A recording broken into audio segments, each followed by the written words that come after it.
welcome.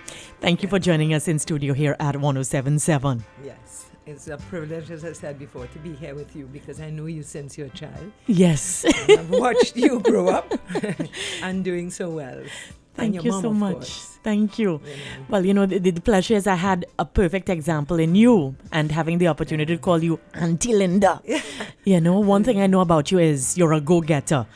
But what do you think fuels that fire within you? Well, Michelle, I tell you, there were a lot of things that I was born with. Yeah. I wonder sometimes when people develop, what makes them tick. And there Right. were certain things that were not affected by me, by my family life. They were affected by me just because that's the way I was. Yes. And certain things in my consciousness existed, which is like I never forget the first time I saw some prejudice. Right. It affected me deeply. And I was a little thing. I was 6 years old. And it made me feel ill from inside. Yes. And dishonesty and unfairness, cruelty. Those are the things and that I was born with. Nobody taught me those things. Yes. And the dance I had in me before I was born. It was in my DNA or wherever. And I never ever remembered not dancing. Wow. Never ever. And it was always as you say, a passion, but it's more than that. It was almost a vocation that I had from early. And now there were only two things I wanted to do professionally. Right. One was dance, which God gave me, and the other one was to be a vet. Didn't make the vet part. But you made the dance. But And the you're able to dance. help so many others who have that passion, that vocation. Yes. So what is it like knowing, well, you were Thora Dumbell's star dancer. Yeah. at But for one you, who time. would have been some of your star dancers, and what was it like coaching them? Well, coaching, that is a big thing. Because again, dance is a young people's activity, as you would call it. Okay. Not that older people can't dance, but you're almost like an athlete. So by the time you're getting into your 40s and starting to go down, unless you are running marathons and perfectly physically fit, things start to happen, So it unlike a lot of the other arts, and I'm not pulling the other arts down in any way, but I mean, you could be 66 or 72 and huge and sitting on a bench painting. Correct. You could sit in a studio and you can sing. Now, your voice may deteriorate a bit, but they have great singers and not so great singers that can sit and do this in a room. You can bring musicians in this little space here. 10 of them could be in here playing guitars. But for dance, you have to be, it is your body, it is your spirit and your body. So you have to be physically in order. You have to be mentally and in your spirit in the art. Yes. To be able to, and you have to have the space. So it's a much more difficult medium as such to work with. So coming from teaching since I was 21, 22, you develop the skills of learning how to project yourself to a student for them to understand not only the physical, but the spiritual pool that you are gaining and swimming from. And a lot of teachers don't know how to do that. Yes. Not only in dance, in other ways too. Because what you are accepting from me as an individual, somebody else does not.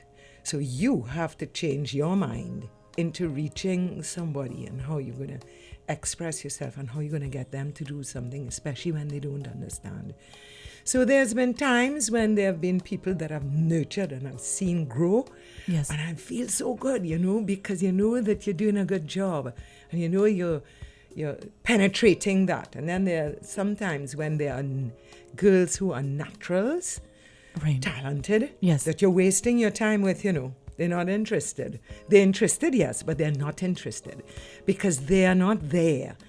And then you have to say, you're the one beating yourself against a brick wall. Right. And they are off becoming a secretary, or, Yeah. So they may have the physical capability. Yes, and they have the artistry. Yes. And everything, but then They're not grasping that it's a Yes. holistic look. Yes. It's and not they're just your body, it's your grasping- mind, your spirit, your everything that you're putting it. Yes. And they're not grasping the talent that is given. Is a very difficult thing to hang on to, What I think beautiful about it, because as you mentioned, about when a dancer reaches in their 40s, that's when they start to slow down. So Yes. coaching, in other words, then allows your talent to live on as you Yes. help someone else develop in theirs. Yes. Right. What do you think would be one of the most important things you learned through this art form in terms of being a woman? Oh my gosh. Well, I don't know so much through the dance as an art form being a woman. Right. Because dance for me was a part of who I was, and I am a woman. Correct. But I am seeing women grow in their, because now I'm 108. You know what I mean? So I've been around for a little while now. And the changes, especially since I was born in the end of the 1940s. And there was a lot of changes in the world. And as a child, I was very aware. I still am. I remember things that happened to me when I was 3. Wow. I remember the environment. I remember the way town looked. I remember Trinidad and Tobago. Yes. I remember the family unit, what was important, things like that, and where women were in their role as mothers, as women in a family and in a marriage. And that has changed completely.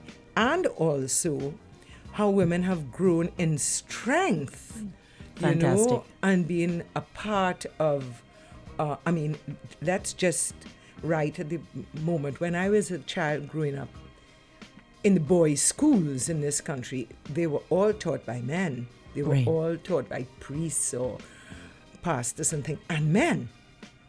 Well, now the teaching fraternity are all women. Every now and then you get a little man there hanging on. But really and truly, that whole aspect has changed. And you must remember, when you have a teacher, you're impressed by that person. Yes. So the whole society, as we have evolved, women have been able to come more to the fore. Of course, we are still trying to evolve as far as an economical state is, that we would be paid the same as a man, that we'd be accepted the same as a man, and those kind of things. Yes. And I still see women that I know very well, who are prominent women in their way, say, oh gosh, I can't do that because my husband wouldn't like it. Or I can't do that because my boss says I mustn't do that. And not that what they want to do is a bad thing, but it's still is that little notch where it's not their own. They know what they're feeling is right, but there's that little step down. Am I going to be chastised for this? So instead, you invite them to step up. Well, of course, because you should be. You should be true to yourself, and true to other people as well. But you shouldn't be not true to yourself because of somebody else, and because it is a gentleman of some kind. Correct. Thank you so much. And with regards to that, I know you're a big supporter when it comes to culture. How important do you think it is that we support all forms of art and culture? It's important enough that we don't pay any attention to it. Because it is important enough that we don't pay any attention to it. There's a reason. There's plenty reasons. Trinidad is a small society. Yes. But because we are a small country. I mean, in the state of the world. But when I am seeing, it still is that our education is so pushed towards academics. Right. And it's not that I think that anything's wrong with academics. But what I do think is the cultural world has not yet been able to fit itself into the holistic being of our country, the minds of our politicians. You know, I'm gonna probably stick my neck out here. Hey, the Minister of Culture, we have a Minister of Culture. Try to get inside there and talk to Minister of Culture. Don't happen just so, you know. Right. And try to bring something that you think is going to make a difference.